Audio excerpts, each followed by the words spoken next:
Irmãos queridos, há muitas coisas que nós não sabemos.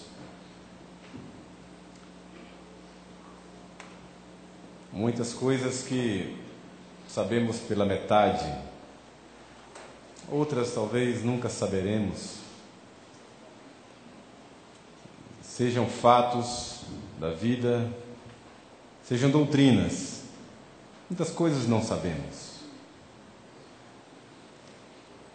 Existem textos bíblicos que são para nossa instrução, que nós não alcançamos a sua profundidade, e são muitas coisas. Existem muitas doutrinas bíblicas que, pela falta de, clareza, geram muitas disputas teológicas, doutrinárias, algumas delas que geraram muitas denominações. Mas eu quero dizer a vocês que isso é algo que se passa só debaixo do céu, porque uma coisa só nos basta para irmos morar com o Senhor. É a fé que nós temos em Jesus Cristo. Tudo mais é complementar. Senhor, o que farei para herdar a vida eterna? Não existem muitas coisas, existe uma só. Crê no Senhor Jesus e será salvo. Questões doutrinárias. Alguém pode ser um doutor, um mestre nas Escrituras, saber muito. Outro não sabe quase nada. Igual o cego. Quem é Jesus eu não sei. Eu só sei que era cego e agora vejo. Aquelas questões de entendimentos doutrinários sobre as questões menos objetivas possíveis, periféricas, não vale nem a pena discutir, porque não levam a pessoa para o céu, nem deixa de levá-la.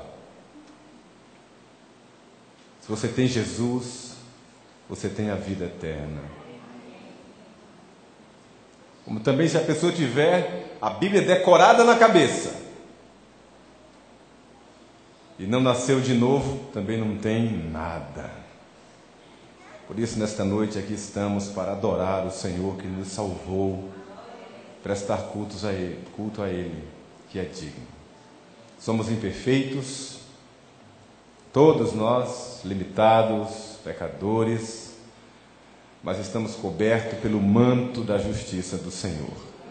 E isso nos alegra o coração.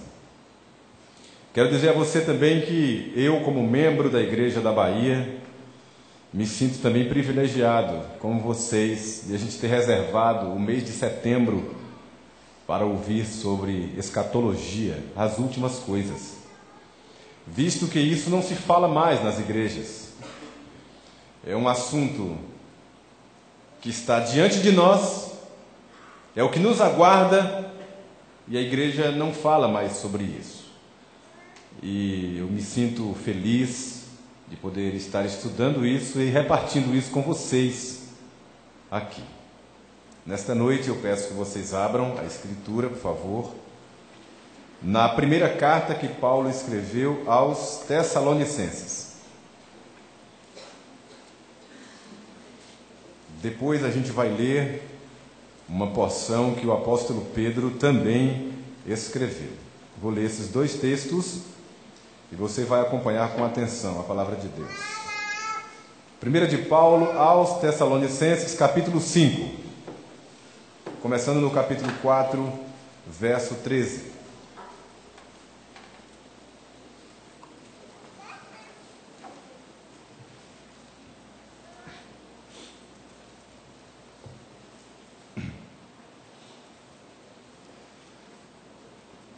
1 Tessalonicenses, capítulo 4, verso 13.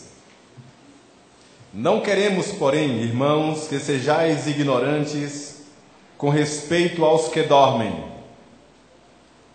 para não vos entristecerdes como os demais, que não têm esperança. Pois se cremos que Jesus morreu e ressuscitou, assim também Deus, mediante Jesus, trará em sua companhia os que dormem.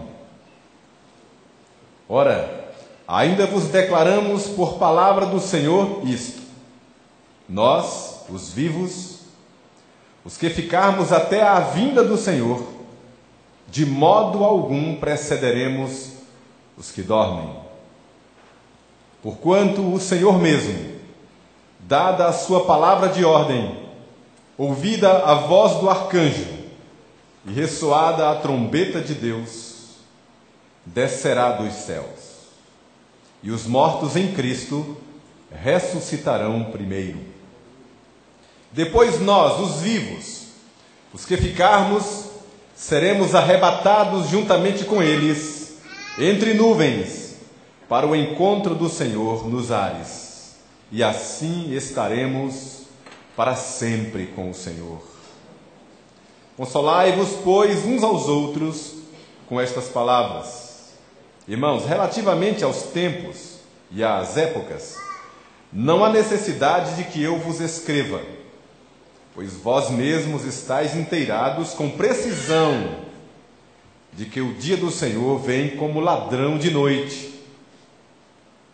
Quando andarem dizendo paz e segurança, eis que lhes sobrevirá repentina destruição, como vêm as dores de parto a que está prestes a dar à luz. De nenhum modo escaparão, mas vós, irmãos, não estais em trevas, para que esse dia, como ladrão, vos apanhe de surpresa. Porquanto vós todos sois filhos da luz e filhos do dia. Nós não somos da noite nem das trevas. Assim, pois, não durmamos como os demais.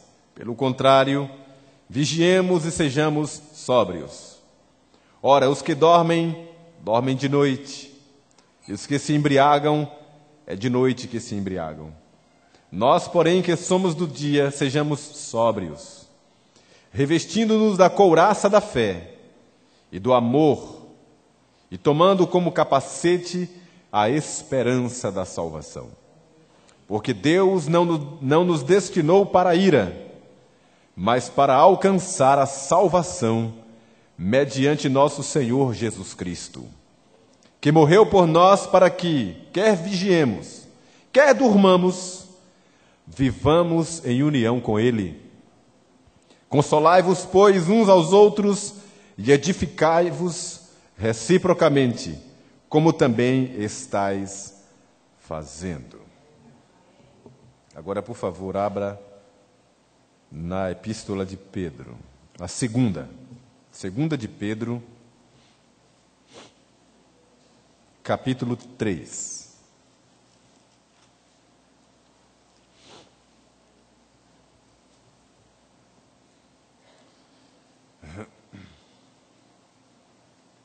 Amados, esta é agora a segunda epístola que vos escrevo.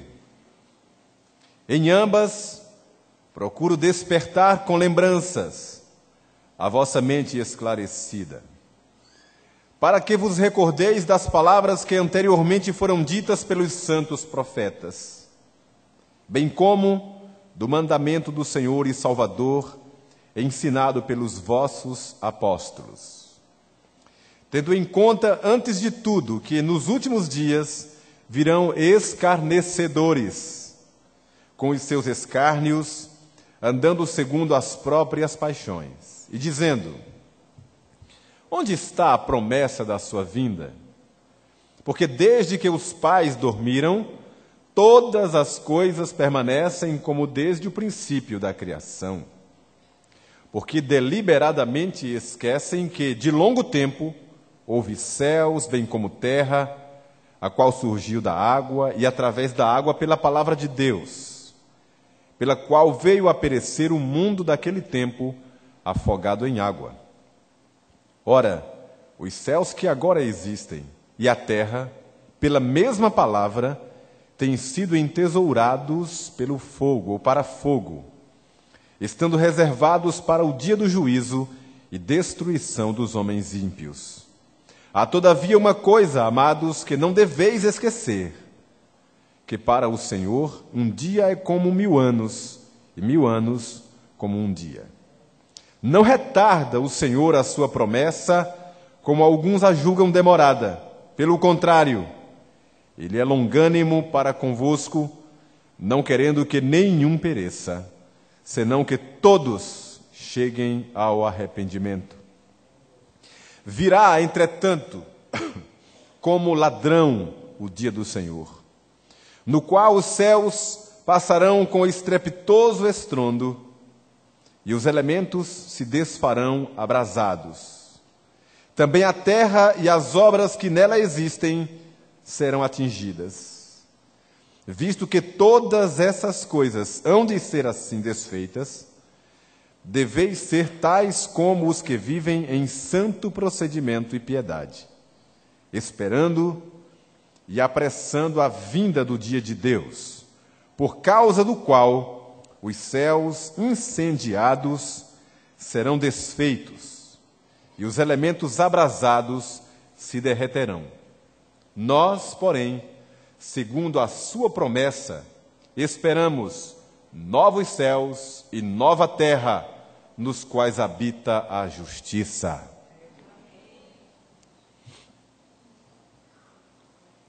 Eu quero partilhar com você 3 verdades contidas nessas 2 porções que li.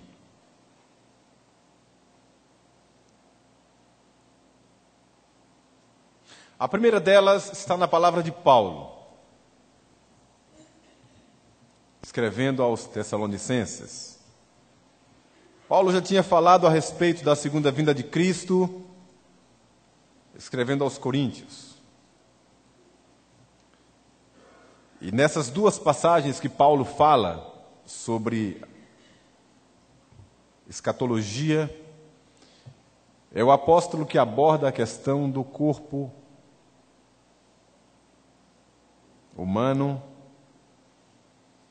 seu estado no momento do encontro com o Senhor. Escrevendo aos Coríntios, o apóstolo Paulo diz que os irmãos não deviam ficar admirados, ou a palavra bíblica que é usada por ele, maravilhados com isso, sobre o corpo humano. Ele disse que nem todos morreriam, porque aqueles que estiverem presentes à manifestação de Jesus nas nuvens não terão que morrer. A geração que receberá o Filho do Homem nas nuvens é a geração que não passará pela morte física, mas que todos serão transformados. A matéria corruptível, degenerativa, será transformada numa matéria incorruptível, sem passar pela morte. Nós não sabemos o que é isso. O que nós temos como base escriturística é exatamente a morte e a ressurreição de Jesus. Ele é a primícia dos que dormem. Ele é o exemplo de como nós seremos. Então já se passaram mais de 2000 anos. Nós não sabemos como foi, senão o que está registrado para nós. Mas o que nós temos de fato é que nós teremos o corpo ressurreto como o de Jesus. Como o de Jesus. Se nós morrermos antes da vinda de Cristo, seremos sepultados. Mas ao ressoar a última trombeta, a sétima trombeta, todos os que se encontram nos túmulos se levantarão.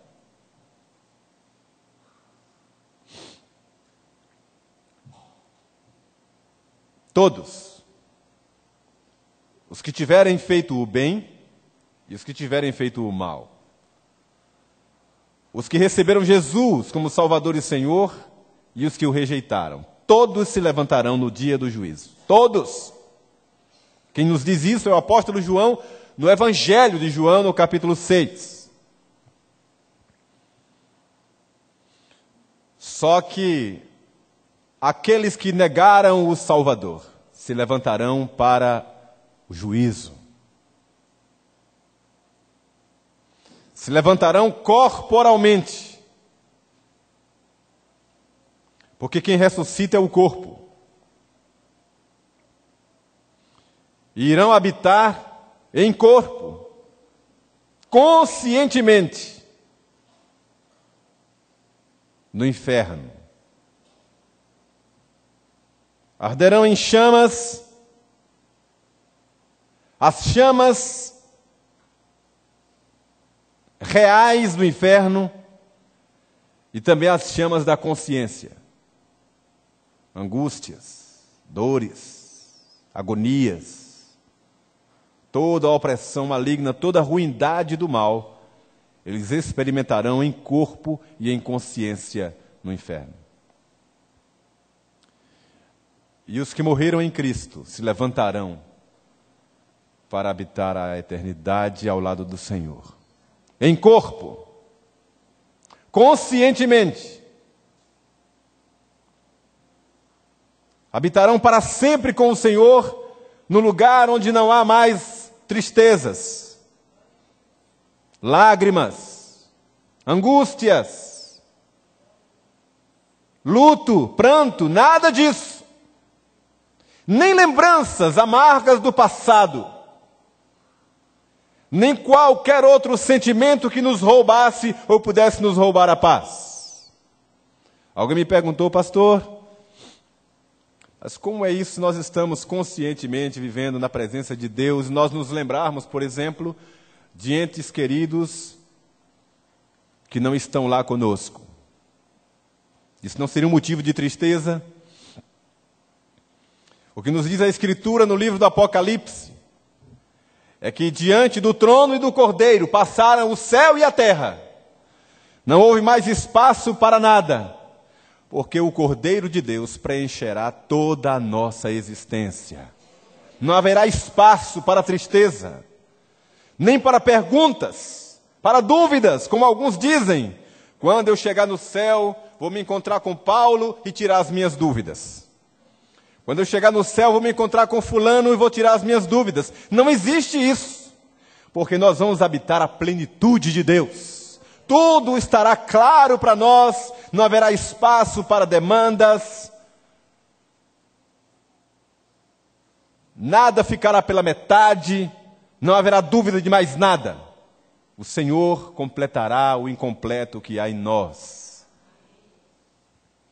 Então o que o apóstolo Paulo nos ensina é que chegará o dia em que nós nos reuniremos aos demais santos. É o que ele diz aqui, por exemplo, no verso de número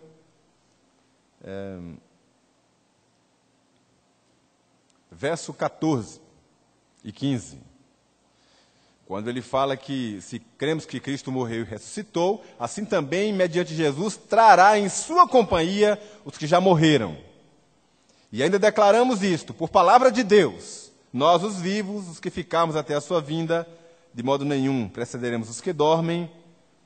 E aí ele diz que, depois que eles ressuscitarem, nós os vivos, os que ficarmos, seremos arrebatados juntamente com eles, entre nuvens, para o encontro do Senhor nos ares. E ele diz, consolai-vos uns aos outros com essas palavras. Eu quero dizer para você nesta noite que não vai demorar. Nós vamos nos encontrar com os nossos irmãos, parentes e amigos que dormem no Senhor.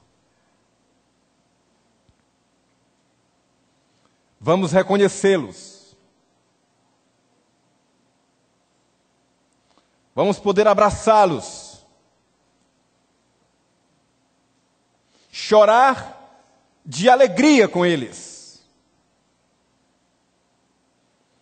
E juntos, darmos louvores àquele que nos salvou.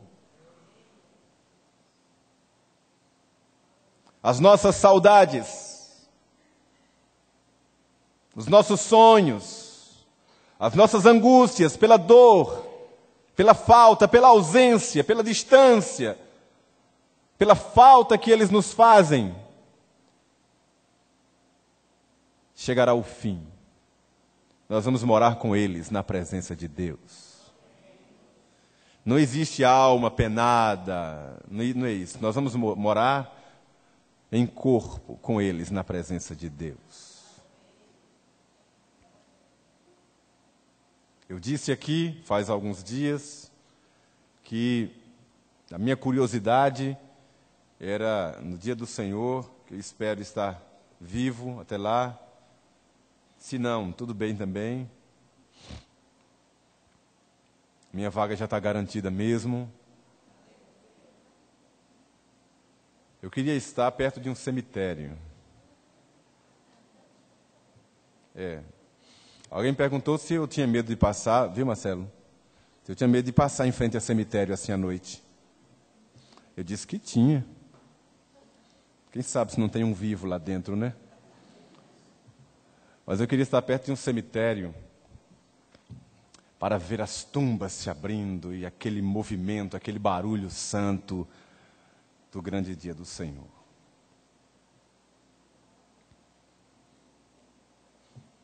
O segundo aspecto que eu quero partilhar com você para seu consolo, conforto, por enquanto, é o que nos disse o apóstolo Pedro.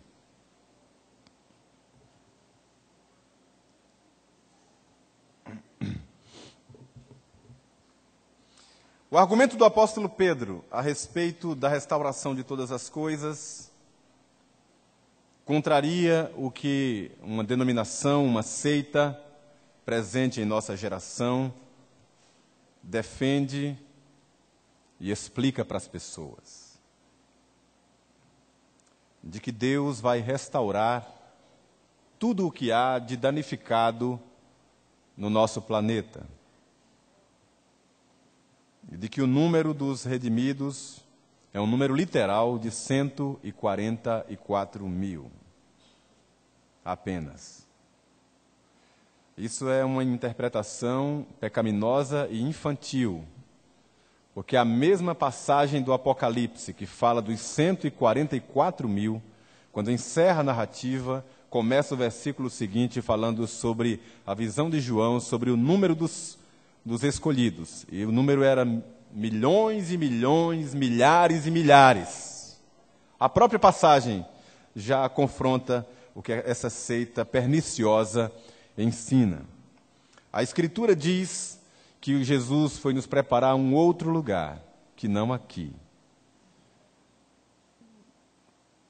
Ele foi elevado às alturas à vista dos seus discípulos. E disse que assim como ele foi, do mesmo modo como ele foi, assim também ele voltará. Será visto descendo nas nuvens.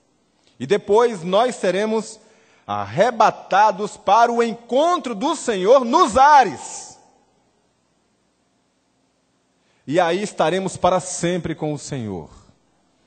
Nós não vamos morar aqui no planeta Terra. O que o apóstolo Pedro diz é que este planeta está reservado para o fogo. Que os céus e a terra, os céus, quando ele fala, é a atmosfera, esse ambiente aqui, serão desfeitos e abrasados pelo fogo, consumidos pelo fogo, não mais como água, ou por água, como foi nos dias de Noé. Então desfaz aquele entendimento pecaminoso dessa seita perniciosa que está entre nós. E então o apóstolo Pedro faz um apelo aos santos dos seus dias. Ele diz aqui no capítulo 3, verso de número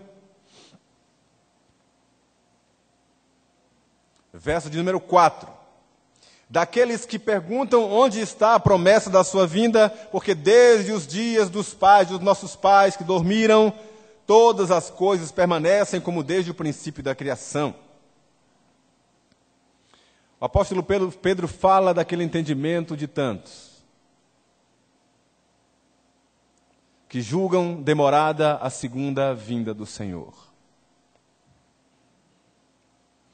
E o apóstolo Pedro, assim como o apóstolo Paulo, falam sobre a vinda como a de um ladrão que vem à noite.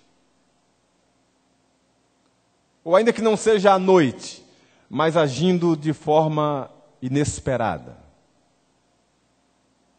E o argumento de Jesus, Mateus registrou isso no capítulo 24, é de que se o pai de família soubesse a que hora viria o ladrão, vigiaria e não deixaria que fosse arrombada a sua casa. Fala da vinda repentina do Senhor. E todos os apóstolos que se referem à vinda de Cristo fazem o mesmo apelo para que não sejamos tomados de surpresa. Porque a surpresa será a marca da vinda de Cristo para as gerações, para as pessoas, para a população mundial. É a surpresa. Serão tomados de assalto, como um ladrão vem sem que esperem. E mesmo nós, que temos a revelação, que temos a palavra, que temos os sinais, mesmo nós, não temos a menor ideia do dia, da hora, não sabemos como será. Mesmo nós, que fomos advertidos solenemente, tantas vezes, não sabemos a hora em que vem o nosso Senhor. Então, se nós temos essa marca, temos esse sinal dado pelo Senhor para nos preparar, devemos viver, como disse o apóstolo Pedro, em santo procedimento, esperando e apressando a vinda do dia de Deus.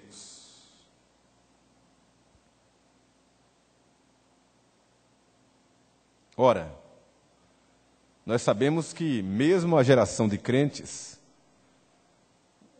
é uma geração de dorminhocos. Há uma profecia bíblica de que a igreja vai dormir. Não é invenção nossa. As 5 virgens prudentes dormiam também. E por saber disso, é que o apóstolo, escrevendo aqui, ele diz uma coisa preciosa para nós. Ele disse assim: quer durmamos, quer estejamos acordados, nós somos do Senhor. O sono dos últimos dias não nos impedirá de ir para o Senhor. Mas mesmo assim, o Senhor nos adverte a que estejamos alertas, vigilantes, porque não retarda o Senhor a sua vinda. Ele está vindo para buscar a sua igreja. Essa terra que nós habitamos hoje aqui passará. Será desfeito. Nós não vamos morar aqui. Nós vamos morar no céu com o Senhor. O que nós cantamos há tantas gerações, falando em céu, em céu, em céu, em céu, não é brincadeira nossa. Não é uma invenção poética. Não é uma ilustração. É lá em cima que nós vamos morar. Um lugar muito melhor, incomparavelmente melhor do que o melhor que nós imaginamos. O apóstolo Paulo, que teve uma visãozinha assim opaca, foi até o 3º céu e viu coisas inefáveis que ao homem não era possível referir. Uma visãozinha assim. Ele disse que nem olhos viram, nem ouvidos ouviram, nem jamais passou em coração humano o que Deus tem preparado para aqueles que o amam. O que os teólogos procuram conjecturar, associar, é a reconstrução do Éden, do paraíso, que fica lá na Turquia. Hoje é onde fica a Turquia, mas era um lugar físico, um jardim maravilhoso, o Éden de Deus, que foi reconstituído na cidade celestial. Aí você vai para o Éden, aí você vê, tem um rio que corre. Aí chega na cidade celestial, tem um rio de água cristalina que corre. No Éden tinha a árvore do bem e do mal. Na cidade celestial tem a árvore da vida. E você vai vendo vários pontos que vão se coincidindo, que vão se assemelhando. Então Deus está reconstituindo o paraíso onde vamos morar. E não é aqui. O que é que isso tem a ver de prático para nós? É que não vale a pena você e eu corrermos atrás de edificarmos um reino aqui na terra, num lugar onde o fogo vai consumir. Não vale a pena a gente gastar tudo o que a gente tem, investir tudo o que a gente tem, o melhor que a gente tem, em algo que vai ficar aqui mesmo. Porque tudo aqui é passageiro. A nossa morada está no céu. Não é aqui. Como dizem os daquela seita perniciosa que está entre nós. E finalmente eu quero repartir com você o que disse o apóstolo Pedro ainda no capítulo 3. Ele diz no verso 9: não retarda o Senhor a sua promessa, como alguns a julgam demorada. Pelo contrário, Ele é longânimo para convosco, não querendo que nenhum pereça, senão que todos cheguem ao arrependimento. Não é que é demorado, é que Deus está dando tempo, no tempo dEle, para cumprir a sua promessa. Nós vivemos num tempo cronometrado, marcado, no Cronos. Deus não vive dentro do Cronos. O tempo de Deus é o Kairos. É um tempo da eternidade. É o tempo da soberania. É o tempo da vontade plena dele. Ele é longânimo, não querendo que nenhum pereça, senão que todos cheguem ao arrependimento. Todos aqueles que lhe pertencem chegarão ao arrependimento. Eu quero dizer para você nesta noite, você que está acompanhando pela internet, que Deus tem uma lista.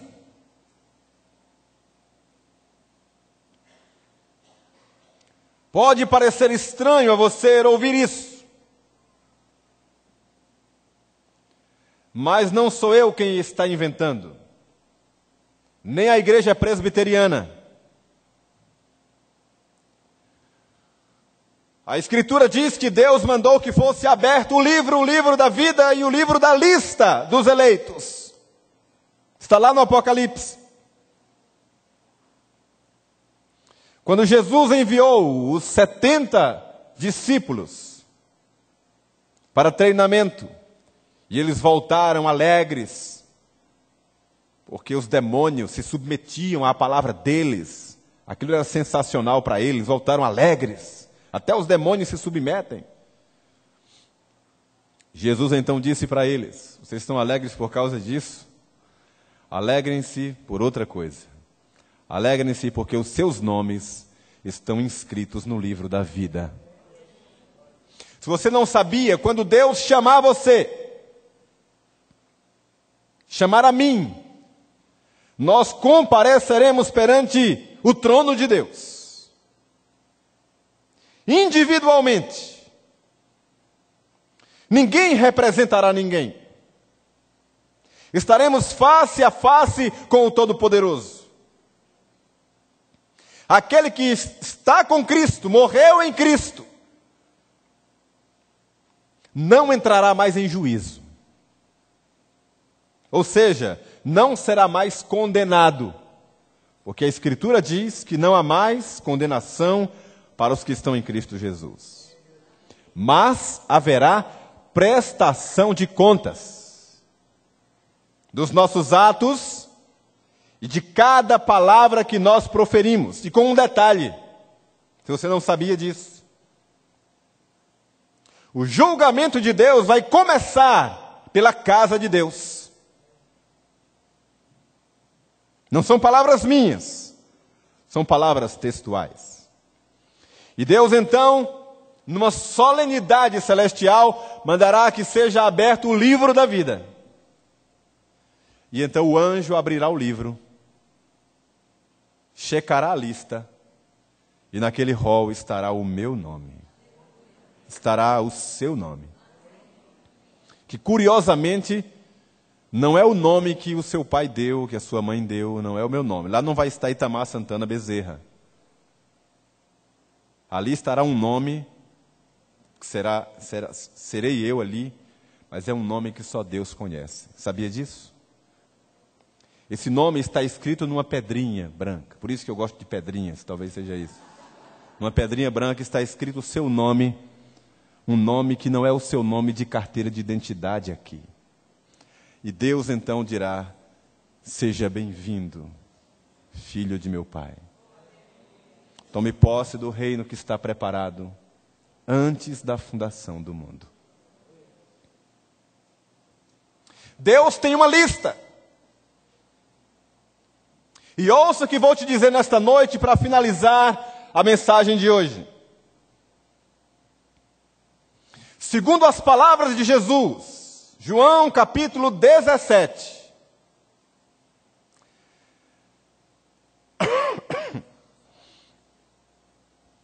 A chamada oração sacerdotal de Cristo. Jesus ergue os olhos aos céus e ora ao Pai e diz: Pai,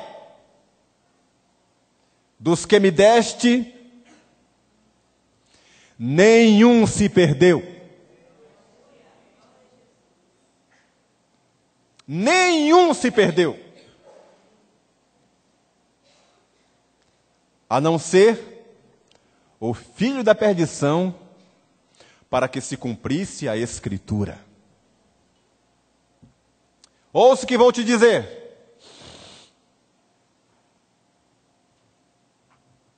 O sangue de Jesus derramado na cruz, lá em Jerusalém,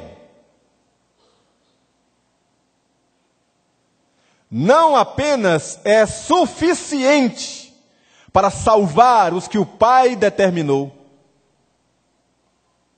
como também é eficiente para preservá-los até o dia da redenção.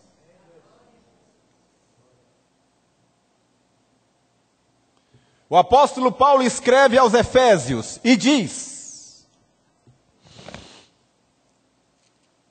que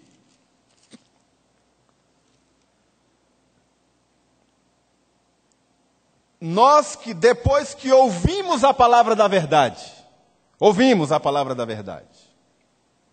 que é o evangelho da nossa salvação, e cremos nele, fomos selados com o Santo Espírito da promessa, o qual é o penhor da nossa herança, até ao resgate da sua propriedade, para louvor da sua glória. Não me deixa dúvida alguma de que aquele que foi lavado pelo sangue de Jesus estará diante do trono e do Cordeiro. Porque é o Espírito Santo quem carimba, quem sela aquele que é de Jesus. Alguém me falou recentemente que não acredita que Alguém que uma vez que é salvo salvo para sempre, porque assim era bom demais. A pessoa se declara salvo e depois, palavras ditas, né? E depois cai na gandaia, e como é salvo mesmo, pode cair mesmo na gandaia, porque é salvo, no final será salvo. Não é isso que a Bíblia ensina. O que a Bíblia ensina é que aquele que nasceu de novo, aquele que é verdadeiramente salvo, ele não vai cair na gandaia. Porque o que habita nele é o Espírito Santo, que o constrange, que o comove, que o confronta, que o chama à verdade. O homem natural, sem o Espírito Santo, ele não tem consciência de pecado. Como diz o sábio em Provérbios capítulo 30, come, limpa a boca e diz não cometi pecado. Ele não tem consciência de pecado. O crente não. Enquanto calei os meus pecados, envelheceram os meus ossos, pelos meus constantes gemidos, porque a tua mão pesava dia e noite sobre mim. Não tem como um crente estar em pecado e não sofrer e não gemer, enquanto não se reconciliar com Deus.